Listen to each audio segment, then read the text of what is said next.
Hello, everybody. I want to welcome anyone listening to this recording, either live or the recorded version.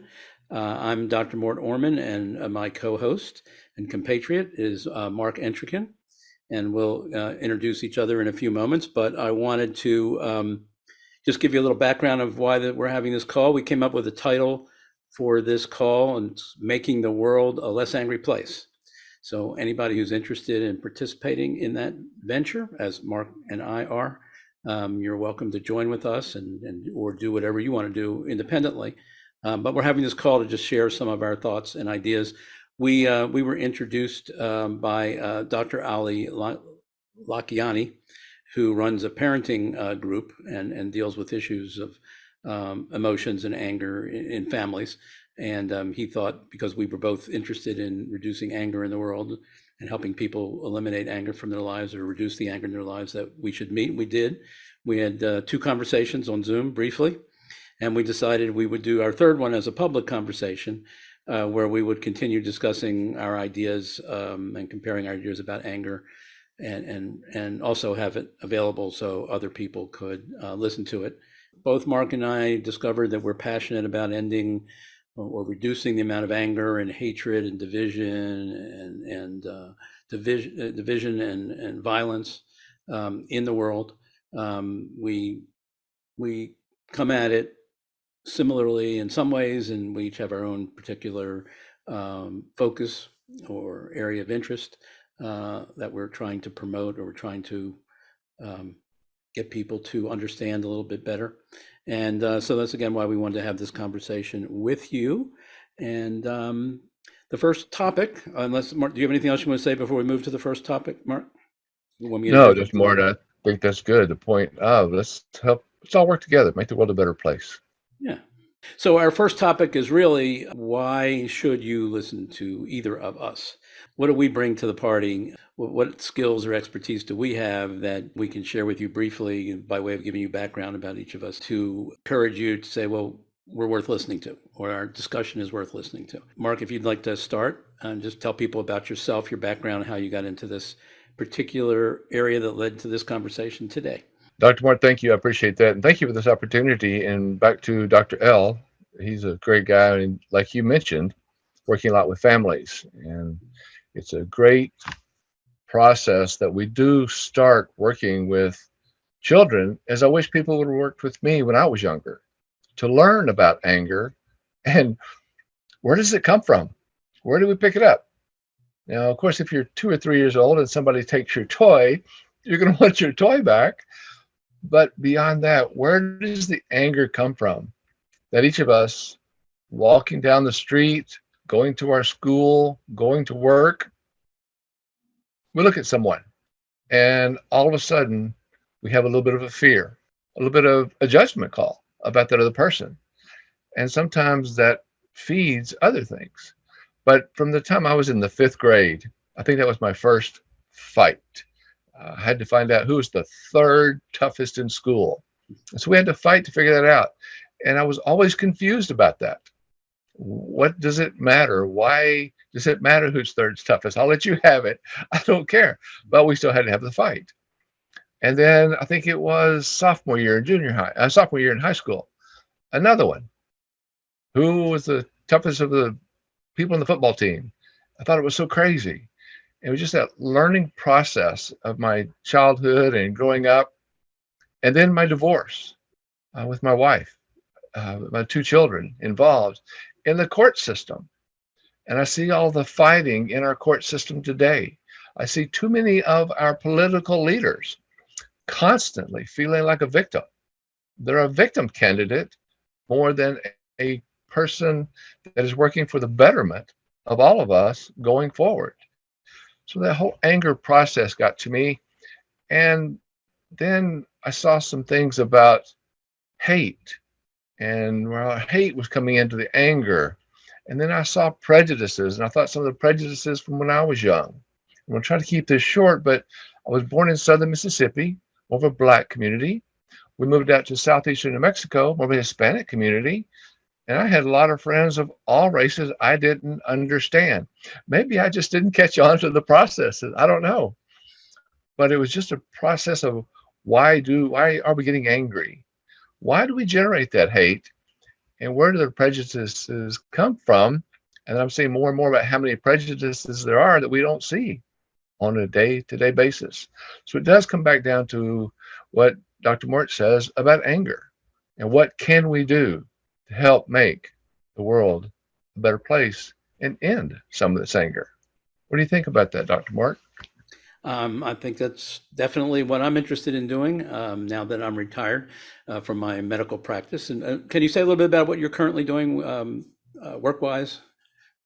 Absolutely. I am a professional speaker, a coach. I coach people, especially in divorce and custody issues with parents that it's difficult, some of the anger. It's difficult sometimes for one to let go, especially with the children, male, female, mother, father, man, woman, get away from the gender bias, but to be parents in the process. So I coach a lot of custody issues. I'm not an attorney, I don't give legal advice, but I help parents in understanding how their ability to get along, end their anger, and be able to work with the children going forward helps them and their children so much in the process.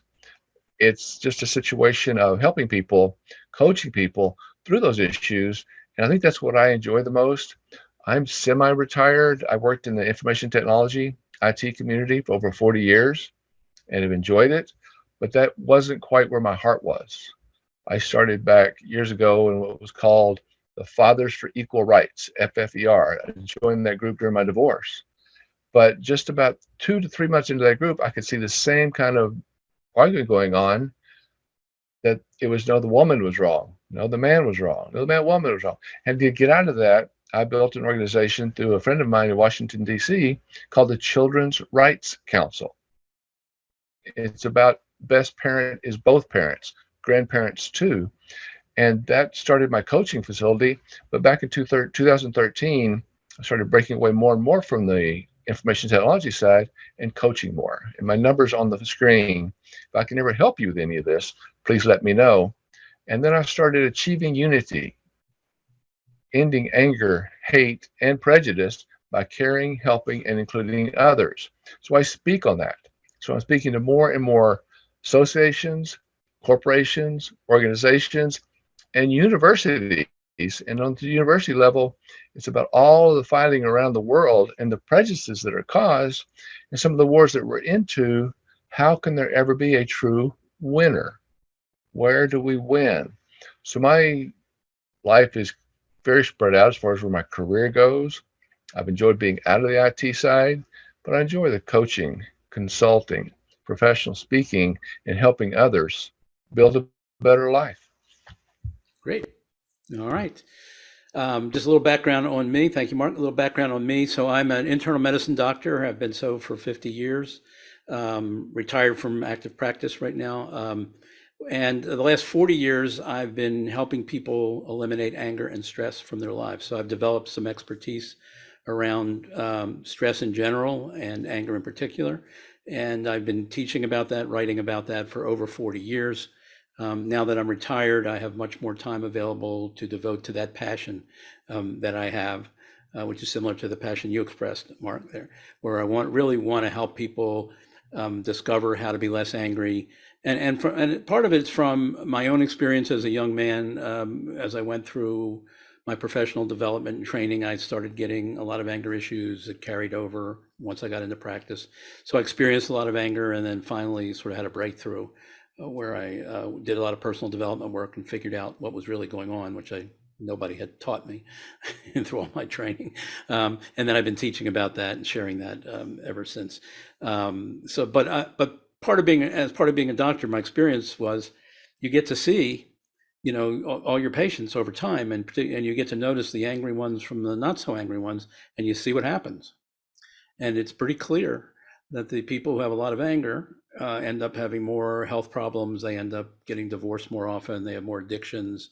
Their businesses fail more often. They come in and they tell you about not just their health problems, but they tell you what's going on in their life when something bad happens. So you get to see this, which I was witnessing. And then once I had my own personal breakthrough, realizing how important this is for people's health as a physician, this is kind of me. This anger work that I'm doing now is me being, really the best kind of physician that I can be. If I can help people eliminate anger, I feel like I'm doing preventive medicine, preventing, maybe some bad illnesses or even death in some cases. So it's a part of the passion is me wanting to express my highest form of being a physician that I can come up with for myself, and also to realize that it's really important for families, it's really important for kids and next generations. If we can lower the amount of anger in the world in general, I think everybody benefits. So that's a little background. And I've written a bunch of books about eliminating anger and stress. I talk about eliminating rather than managing. Managing is kind of dealing with the symptoms, which is okay if that's all you know how to do. But I like to focus on the generation side, where we're generating the anger and other emotions and other stress in our lives from. And if we can figure that out and then get our hands on those controls, then we can stop having a lot of this stuff. Then we have less of it to have to worry about managing. So that's another area of interest of mine. So let's move on to the next topic, which is why should people be interested in anger? And we're interested in it. We're here talking about it, sharing our our ideas and theories and stuff like that. But people listening in on this, why should they really care what we have to say or what anybody has to say about anger? Why did we choose to focus on this, and why would people want to hear from people in the field who are working on this problem? Why do you think people would have or should have an interest in it? Let's put it that way. Well, that's one good question, Dr. Orman, because there's so many of us that think about time. And I don't have enough time. There's just not enough time in the world. And I know my sweetheart, my better half, she gives me a hard time all the time because I'm always thinking about time and that I need more than 24 hours a day. And of course, we both laugh about that. But time is important to all of us. And when we're angry, if we stop and think about it just a second, when we're angry, where's the value? When we're angry, what value do we create for ourselves or for anyone else? It's very similar to, as I mentioned earlier, the two fights I had, one in elementary school, one in high school. What did I do? Theoretically, I won both fights, if you can call it a win. But what did I do? Did I go home and go stand by my post office box and waiting for all those checks to come in? I mean, Muhammad Ali at the time was receiving some $1 million checks for winning his fights. Was I going to win anything? Absolutely not. What value were there in either one of those fights? As I deal with people on the business side, corporate side, there's a lot of anger on in corporate areas, and sometimes it's generated through leadership, senior leadership, and that anger that we develop only wastes our time. There's no value in being angry at someone when we could be doing at least one of two things. One, working harder, getting the job done, or two, talking to the person that you feel is angry with you or the person that you're angry with. Find out, ask the questions. Are you angry with me? Have I done something wrong?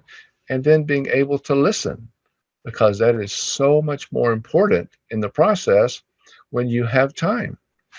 It's very similar to when you're going home at the end of the day, let's say after work, and you're driving along and somebody pulls right in front of you. What happens? Oh, you get angry. What do you do? Oh, you slam on the brakes, you hit the horn. What are you doing? Well, are you going to go pull in front of them and slam on the brakes just to show them? Where is the value? And I have that domain, where'sthevalue.com, because I want to work on that to how, as Dr. Mort said, where and why do we create anger? And then where did we learn the anger? Are we ever going to receive value from it?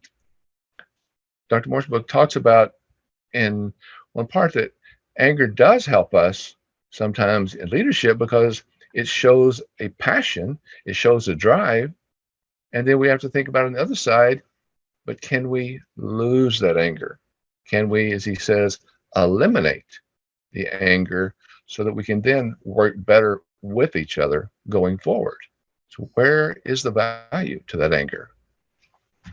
Yep, that's a good point because there, like you say, there usually is no value, but we've just gotten in the habit of being angry or believing that anger is a good thing and something that we should experience as a human being and express as a human being. And a lot of times, if we really stop and think about it, it's not all that useful to anybody, and not useful to ourselves either. I mean, one of the reasons why I think people should be interested in this topic is because anger can do a lot of harm in our lives. It can, not only is it not of value, but it's got a negative outcomes associated with it, as I mentioned, in the health arena, but also, as I also alluded to, the people, my patients would come in and tell me about all the damage it did in their lives, the addictions they got into, you can get in, you can get into fights, road rage and stuff like that, legal troubles, all kinds of marriages falling apart, alienating relationships with kids. I mean, there's just all kinds of bad things that can happen from anger. But even if I want to address the point or open up the discussion of what about people who aren't really, don't have a lot of anger in their lives. They don't get angry very often, or they don't have big blowups. Is this a discussion that could be of interest to them or should be of interest to them? I mean, why would somebody who doesn't have a big anger problem be interested in what we're talking about here today? So I have some thoughts on that, but I want to get yours first, and then I'll chime in with mine. I think you bring up a good point because it's how we use it. Because again, as your book very clearly talks about, there can be uses for anger, but that anger has to be controlled. I focus on no anger because of the value. There's a better way to utilize our energy in, as you say, terminating the anger. Now, one of the stories I do talk about is when my son was young, probably elementary, junior high, middle school. He said, "Yeah, Dad, you have about 10 seconds of anger." I said, 10 seconds of anger? What do you mean? He said, "Well, you get upset. He said, we see the frustration go across your face, but it goes away." And I took that as a compliment because I'm hoping that what he said was I'm able to control my anger. And that is good because that's where I think we all need to be. We can feel the anger come across. I'm not going to say that we aren't all angry at some point about something. The guy that pulls in front of you, well, you've got to slam on your brakes. Do we need to hit a horn? Maybe, maybe not. Maybe not push on it quite so long anyway. But that ability to control that anger and not use it as a tool thinking it's going to be a betterment of someone else. When can we truly think that we were angry at someone and maybe it was a work situation, they were not doing their job, they weren't accomplishing enough, that we think that that yelling or that forcefulness, fierceness perhaps, was the reality of the improvement in the process? I think very few, if ever. If we compared the same process to something that I want to do, and I do as much as I can, is ask the question, what is going on? What's happening? Good. So I've got two things to add to this discussion of why somebody who doesn't have a big anger issue should be interested in what we're talking about. And the two things are that, number one, we all have little types of anger all the time. We all get frustrated, we all get irritated, we all get annoyed, we have little resentments that build up. And so you don't have to be a super duper angry person to have damage in your life from these little daily, episodes of anger that can accrue and can build up and can cause problems. It can, sometimes these little things will end a marriage after so many years. When people go through and have built up a lot of resentments, they don't communicate about it, but they're kind of stewing inside, and eventually they say, "That's it, I'm done." And it's a accumulation of small little disappointments and irritations and things that happen every day for years. So just because you don't have a big anger problem, we all face anger in one form or another as we go about our lives. There are things don't go our way. There are things people don't behave the way we want them to and stuff like that. So we're all generating, little bouts of anger that can can lead to high blood pressure in some people, heart disease in some people, affect the immune system in some people. There's all kinds of stuff that even if you don't have a huge anger issue can be a detriment in your life. So that's the first thing I wanted to add. And then the second thing is, like for example, you referenced my book. So I have a book, we'll talk about it later. We both have books coming out. But I have one that recently came out that's called the Dr. Orman's Life-Changing Anger Cure. And it focuses on anger, but it's really not just about anger. It's about all of our emotions and how society has given us bad information and disinformation, about not just anger, but all the other emotions that we experience, particularly the negative ones. So I say we have a big problem from an emotional intelligence standpoint in the world, that we don't understand our emotions. We can't stop being angry because we don't understand our anger correctly. And so when we talk about let's make the world a less angry place, at some level, it's got to boil down to you have to be able to give people the ability to understand their anger better so that they can get their hands on the controls and do something about it. Otherwise, it's just going to get out of control like it has been. And we have to educate people better. So for me, one of the things that I'm interested in is changing the way folks are educated about not just anger, but other emotions. Because I think we have a general problem there that's not really being addressed. And the current emotional intelligence movement to me, it's not that powerful. It's difficult to take an angry person and expose them to whatever the standard emotional intelligence insights and theories are, and have that person become an unangry person, who stops being angry. But that's what I think true emotional intelligence would look like. If somebody has a big problem with an emotion, anger, guilt, fear, whatever it is, anxiety, whatever it is, they come to somebody for help and they come out the other end very quickly and the problem's solved. And I don't see that going on in a lot of the emotional intelligence work that's being done, but that's what I think needs to happen. And that's the kind of emotional intelligence that I am putting forward in my book about anger particularly, but the same principles apply to all of the other emotions. If you understand your anger very well, you will automatically have deeper insights into your anxiety and your guilt and your worry and sadness, any other kinds of negative emotions that come up. Yeah, so that's why I think this is an important topic, even if you don't consider yourself to have a serious anger problem. And that's a very good point. I'm sorry for you to go ahead, but Dr. Moore,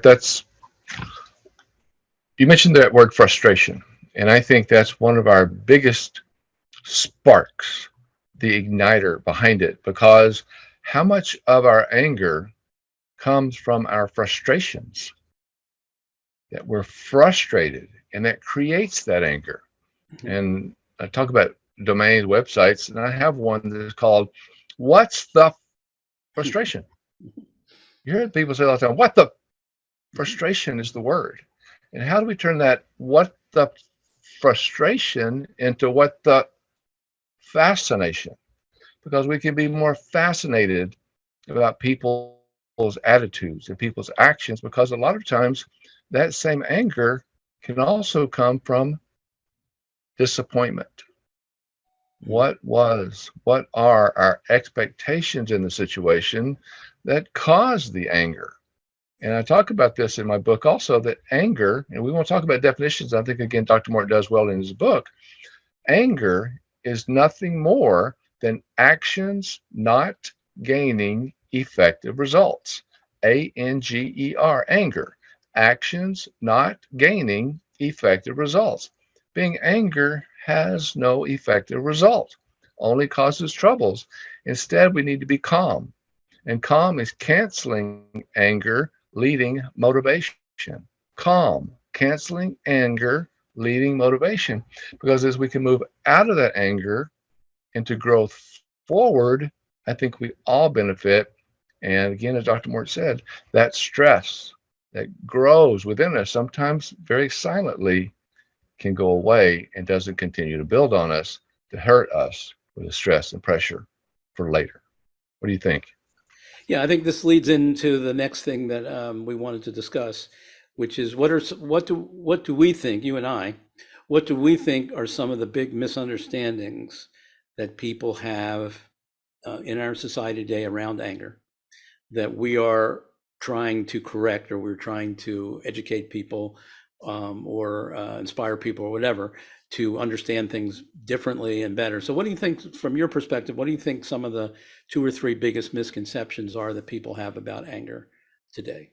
I am so glad you asked that because, as I mentioned earlier, where did we learn anger? Where does anger come about in our life initially? As you mentioned, there's always surprises. The car pulling in front of you from when you're just a baby and you're having a meal with a bottle in your mouth, the bottle falls out, "Hey, what are we going to do?" As Dr. Martin said, there is episodes of anger, but it's that ability to control it. And for us to define, again, as I think we're both saying, and I think a lot of us understand, anger is going to happen, but it's not right. And I think we have learned over the years that someone else, and especially our leadership, our leaders, get angry, and then our news media just publishes it like somebody won the lottery day after day for no telling how long. And that is wrong to celebrate anger.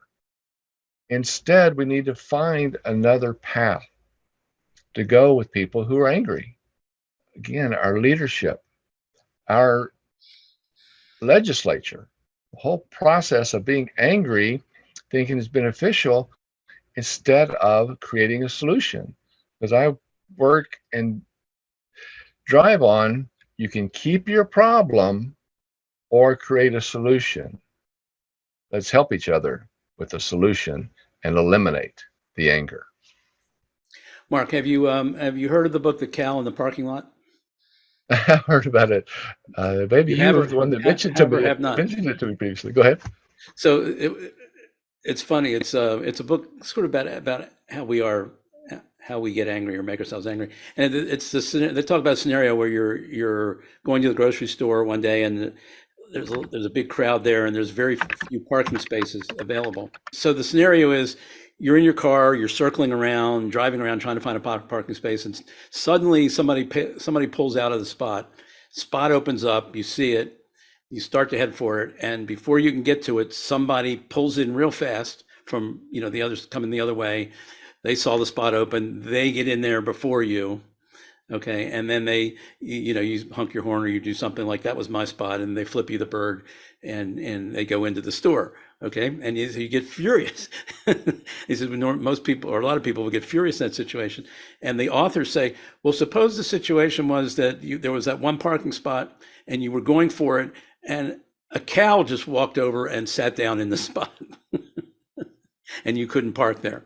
You'd have a different emotional reaction, because you wouldn't feel like somebody ripped you off or somebody beat you to something that was yours. It's like, there's just a cow, he doesn't know what's going on. So the whole thing was, our interpretation of the other person's behavior or the other entity's behavior has a lot to do with why we get so worked up about different things. So it's an interesting book that talks about anger in that way. But anyhow, any other misconceptions that people have about anger? You mentioned the fact that we don't pay enough attention to how little value there is in it. Okay. And I don't think that we understand that there is a better way. Anger is learned. It's a culture. Mm-hmm. It's not a benefit that we have picked up about how to balance our checkbook, how to be better at work, but it's something we've learned as an excuse or an escape for some of our problems in the process. Because what value, again, does anger bring us? Yeah. Somebody pulls in front of you, or the cow gets in your parking space at the grocery store, you can lose a little bit of time, but what were you going to do with that time anyway? Watch TV? Or were you going to spend some time with maybe your children, your spouse? That'd be great. Mm-hmm. But when we lose time, and especially going home from work, I think when we go into the grocery store, if that cow's in our parking space, we're still going to be able to accomplish our goals and be able to get out of there on time. But the other side of that is, if you did lose a few seconds or a minute, what would you have done with that time if you had it back? Yeah. So from my perspective, and one of the things that I focus on very heavily is the fact that we really don't understand how our emotions get generated. We've been given bad information. And partly it's because our common sense, basically we rely on our common sense to tell us. And the common sense tells us that we see something that upsets us and we feel the upset. And it looks like it's a direct cause effect relationship, that there's, one causes two. And that's the notion that most people have about emotions in general and anger in particular. And I figured out like 40 years ago that it's more complicated than that. It's actually a four-step process, not a two-step process. And there's these causes that are in the middle that are invisible that we don't see, but that's where the real action is. And when you understand, which I didn't understand in my 20s and 30s, I had the 1-2 model, so and I was trying to deal with my anger with that model, and it wasn't getting me anywhere. But once I got the 4-step model, I said, oh, there's these 2 steps going on inside me, inside my brain, inside my body that are invisible that I didn't see. Now that I can see them, now I can do something. Okay, it's very much again, I'm a physician, so if you look at the history of medicine, it's almost like we're back in the days when we didn't understand infectious diseases. And we knew that, somebody would get sick with a cold or flu or something, and then they would maybe get around somebody and that other person would end up getting sick a day or 2 later. And we didn't understand how that happened. Okay, but we saw the first step and we saw the last step. So sick person makes a healthy person sick. So somehow the sick person caused the illness in the healthy person, but we didn't understand the mechanism. And then we discovered bacteria and viruses, which were invisible. And that was a big step in the process that we didn't have any conscious awareness of. But once we figured out bacteria and viruses, oh, okay, now we understand the mechanism. The sick person spreads an invisible infectious agent, which then gets transmitted to the healthy person, and then they end up contracting an illness. Okay, now we've got it's a 3-step process. We evolved in our understanding to a 3-step, and then lo and behold, we discovered this thing called the immune system, which is also invisible. All right, so now there's another step in the process. It's not just the bacteria or the virus that comes into our body, but it interacts with our immune system, and the immune system either wipes it out immediately and we don't get sick, or contains it so we don't get too sick, or it somehow, can't get the job done, and then the infection occurs. So what we thought was originally, we assumed was a 2-step process because that's all we could see. We saw the sick person and then the well person getting sick. We didn't realize there were 2 invisible steps in the middle, the bacteria or virus or fungus or whatever other invisible agent, and the immune system are 2 really critical factors in the causal chain. So it's like that with emotions. Emotions have a 4-step or a 3-step cause before the emotion occurs. So it's a whole thing's a 4-step process, but 2 of the 3 steps are invisible.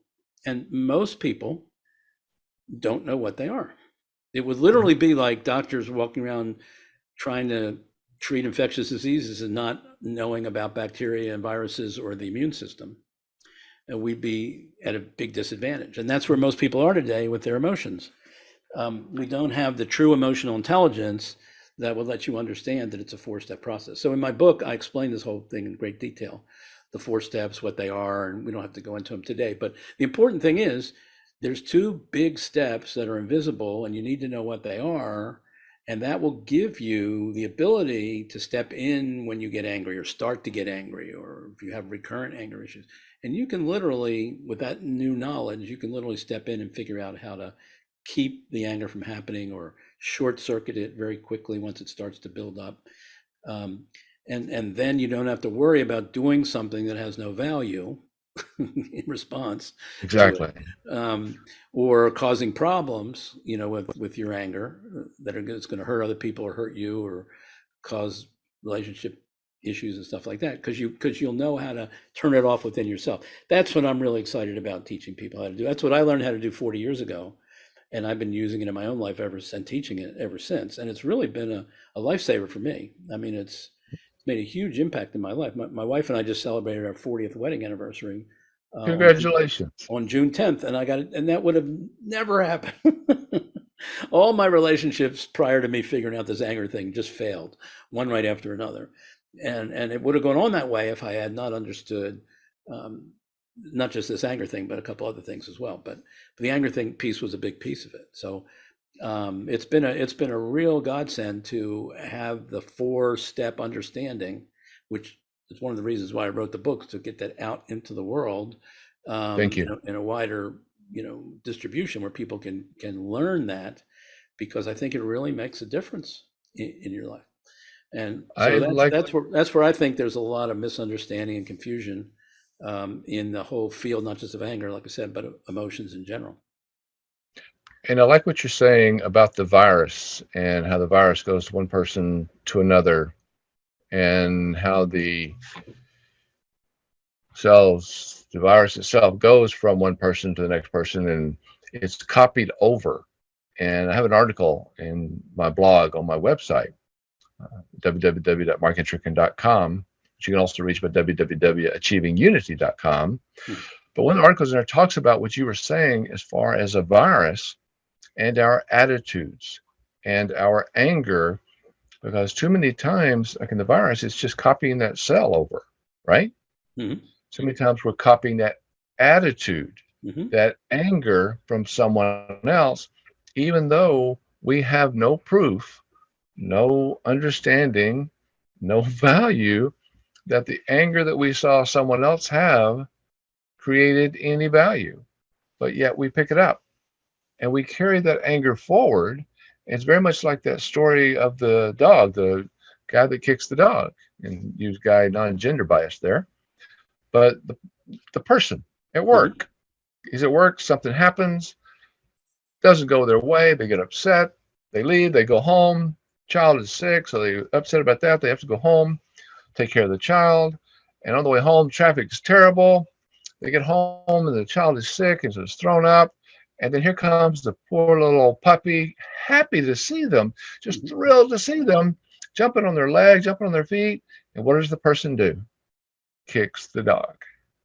The dog has no idea about the guy's day, about the child being sick, child or children being sick. The dog is bringing love to that person, but that frustration, the frustration comes out and they kick the dog. Yeah. But the dog was only sharing the love, and we carry that forward in what we do for no value. And we spread it. We spread it to others like a mind virus. Yeah. Very, very good. Yeah. And that's just such as the measles. Yeah. Such as COVID. Yeah. We're washing our hands, wearing our mask. That's what we need to do with anger. Mm-hmm. Let's wash our hands of that anger, put a mask on our face so we know not to be angry to others, because it only spreads, like you're talking about, like a virus. And for it to end, we've got to eliminate it, control it, manage it, and then eliminate it, because it's not doing anyone any good or creating anyone any value. Yeah. So for each of us, if we were given the job by the powers to be to change the way people were educated in schools about anger, what would we institute? What strategy, or how would we do that? How would we go about fundamentally changing the way people are being educated today? What kind of things would you like to see happen? Dr. Moore, I hear all the time, and I'm a university instructor, I'm adjunct, I do online asynchronous courses, so I don't have to be on campus. I am at times, but very seldom. And the biggest... And tell people what university? University of Denver. Okay. The Denver Pioneers, best hockey team in college. And it's a situation of being able to, as you mentioned, schools, I want to speak to every university And if it's small ones, maybe we get a couple together and talk about the same issues that we're bringing up today about value. Where is the anger in the value? Do we want to rebel? Yes, some rebellion is good. A lot of times things are missed. The war in Israel and Gaza and all of the areas, it's people need to speak up, but there does not need to be any violence.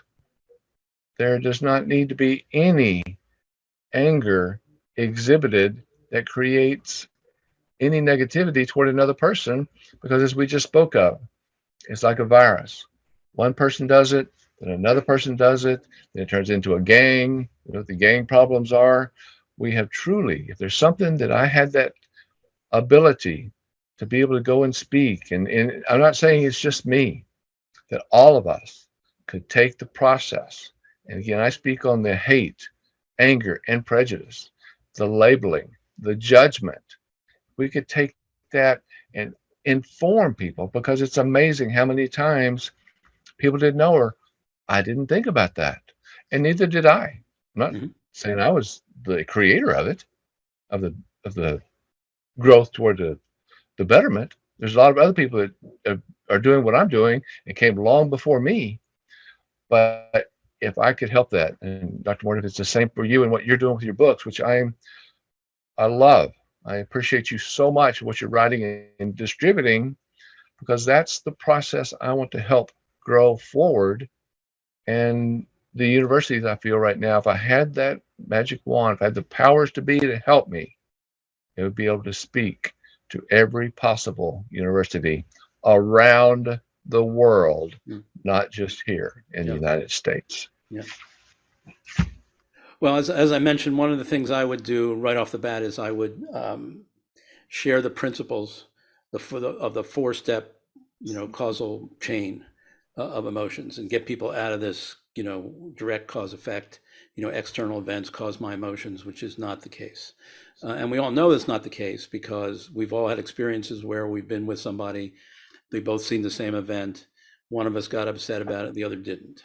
And so it cannot be we all know intuitively, cannot be just the external event. There's more going on, and that's where we have huge blind spots in our education of young people today to be successful and happy in life, in a lot of arenas, but particularly around emotions. So I would try to correct that problem, get the information in my book into the various curricula.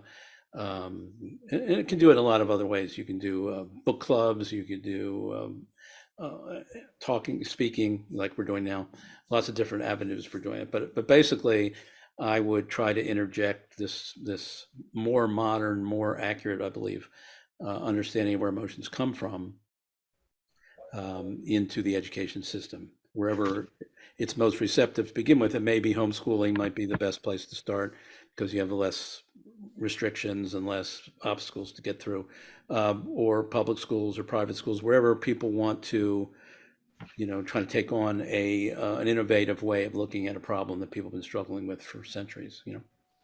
I agree, and that's the process of, if we just started at the top, similar to the pyramid, it's not enough and it's not fast enough.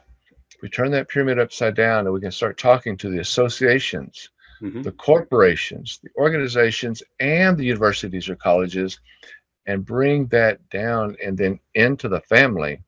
I mean, down into the core, not down into the negative area, but into the core of each of us.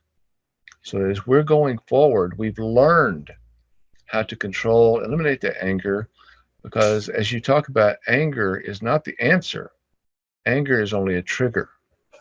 It triggers an action that we then know we must control, Yeah. and direct it in the way it needs to go, so that we do not spread that anger or let it stay within our soul, so that we too become stressed with too much pressure.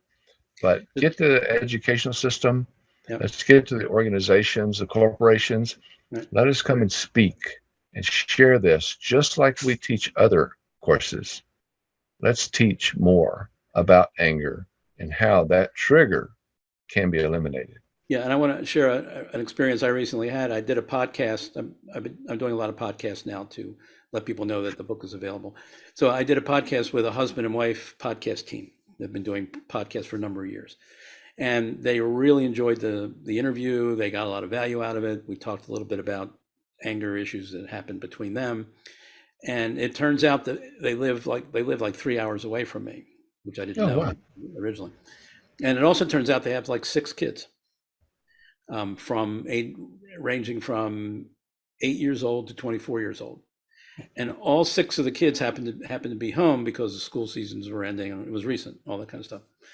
And so they asked me. They said, "Would you be interested in coming up and driving, up to our place and doing a workshop in our house for the whole family on Right. your principles?"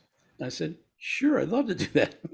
What a great opportunity! So that following weekend, I had a free Saturday, and I said, "Let's do it Saturday." So I drove up. They made lunch for me, and we sat around in their living room in a circle, and I spent like 3 or 4 hours with them, and I shared with them, all the principles of where the 4-step anger process, and then we worked with example. I had them each have examples of when they got angry at each other, when they got angry at their parents, when they got angry at themselves, and then you could see how the model that I showed them worked to understand where their anger came from. And it was the ability to give that information to an entire family so that they all were on the same page as to where anger was coming from. And they all understood when any of them gets angry at themselves, at another family member, at the parents, or the parents at the kids, they all know what's going on now. And they have like X-ray vision into what's really going on that they couldn't see before.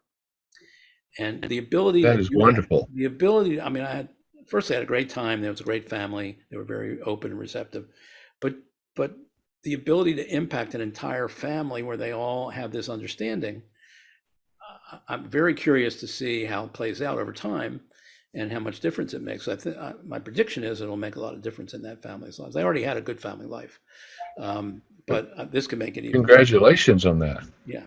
And then the second thing I tell you, when my book came out, I ordered author copies from Amazon. The Amazon prints them on demand, but you can order your own copies at a discount. So I ordered 15 copies for myself. And when the box arrived, first thing I did was the next morning, I go on a walk each morning in my neighborhood, and I always go past this group of about 5 or 6 middle school students waiting for the bus on the side of the street. And I walk past them, go block up, turn around, come back. So I see them twice each day. We don't really converse at all, but we kind of acknowledge each other, and then we go for it. So I grabbed 6 copies of the book, went for my walk, Oh, and there they were. As I came up to them, I said, "Here, I got a gift for you guys," and I put one in each of their hands. I said, "Take a look at this. When I come back around, if you want to keep it, you can keep it. If you want to hand it back to me, you can hand it back to me." Okay. And so I came back around, and to my surprise, they all said they wanted to keep it. wow. I figured some of them would not be interested, but they all said they wanted to keep it. But again, that's another thing where the ability to put this book in the hands of middle school students, or high school students, or even college students. I mean, it's such the thing that needs to happen. At least I Mhm. could start it off, on a small scale, and then hopefully expand and stuff like that. So those are the kind of things that excite me, and the kind of exposing people to these really powerful concepts of true emotional intelligence, where you can step in and handle your emotions and manage your emotions in ways that you couldn't do it before, when you lack that information, is very exciting to me. I love that you did that, Dr. Moore, also because as I think about that story that you just told, just think about just those 6 middle school students.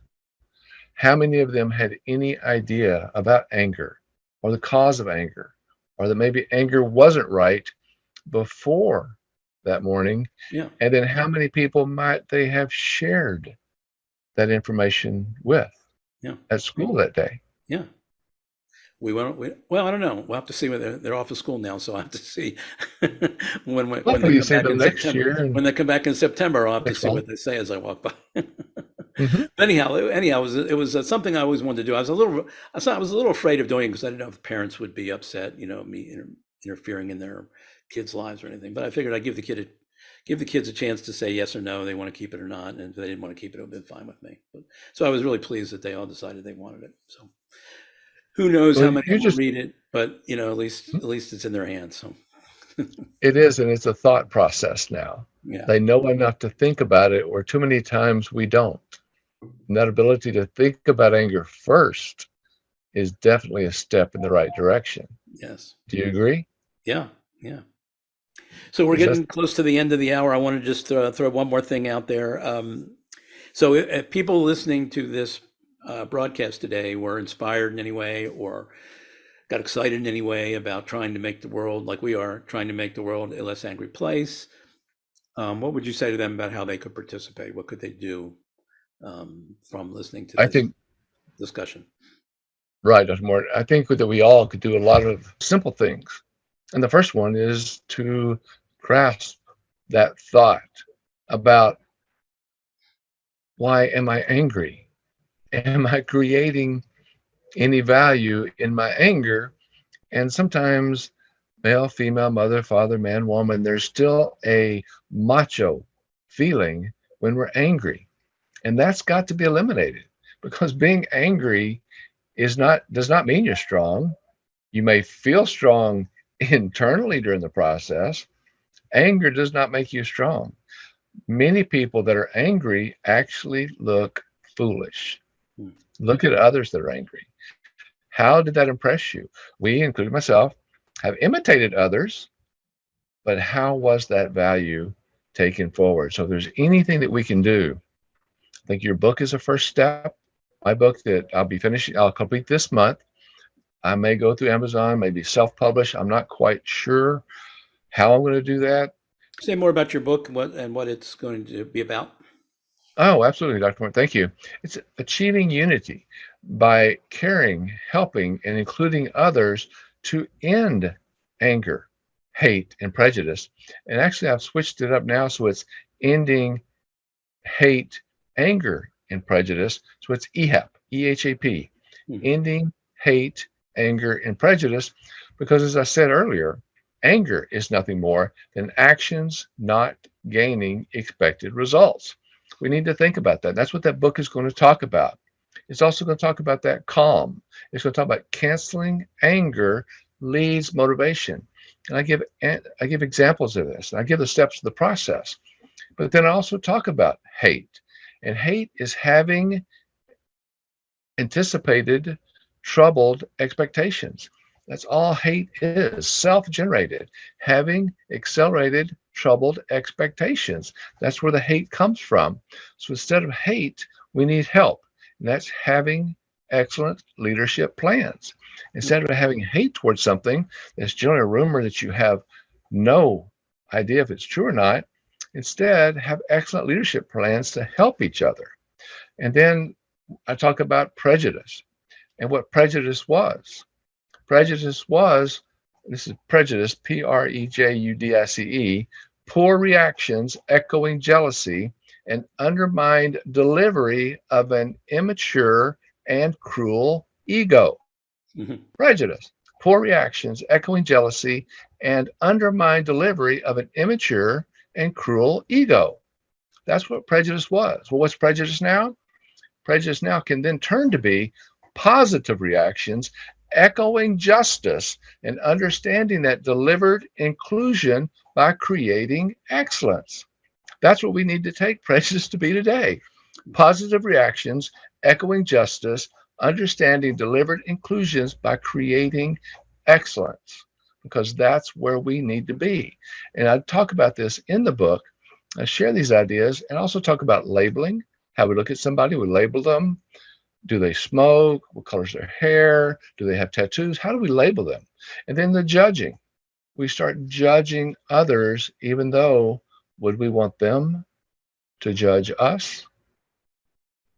I touch on all these subjects and how we can become more knowledgeable about them, so ourselves internally, we can start helping others instead of judging others by or through that hate, anger, or prejudice. So I think so. One of the recommendations from us is that get a hold of either of our books on anger when yours comes out, and mine's already out. That's one thing you can do. Another thing I would say is if you're involved with corporation, if you're involved with an organization, if you're involved with a school situation where you're homeschooling, and have a homeschooling community, anywhere where you might want to talk to the people there about whether they would like to bring you or I in to speak to them, or to do a training for them, or to somehow teach them some things about anger that would be useful to them in their lives. That would be a great way to keep this momentum going and keep making ripples that will help make the world a less angry place. The more people we can touch and expose to these ideas that bring down the temperature in our society and around the world, the better off we'll all be, because we're all at risk. We're at risk from our own anger, and we're at risk from other people's anger. And so the less anger in the world that we live in, the safer we're going to be, and the better off we're going to be, and everybody's going to. Just to close up, you want to tell people how they can get in touch with you? Absolutely. And my number's on the screen, 303-362-8733. If you want an easy way to remember that is 303 focused, FOCUSED, because we want to be reality focused in our processes and what we do every day. Or you can go out to my website, www.achievingunity.com, which takes you to www.markintrican.com. But that will be a way for us to communicate, get together, work on it. Email address, mark@markintrican.com. It's open for us to talk and build. And as Dr. Mort said, if you're even talking to any family organizations, father's rights, mother's rights, men's organizations, introduce us. Ask Dr. Mort or myself to come in and talk and to share, because I think we can all work together to build a better world and truly be in the way we can make the world a less angry place.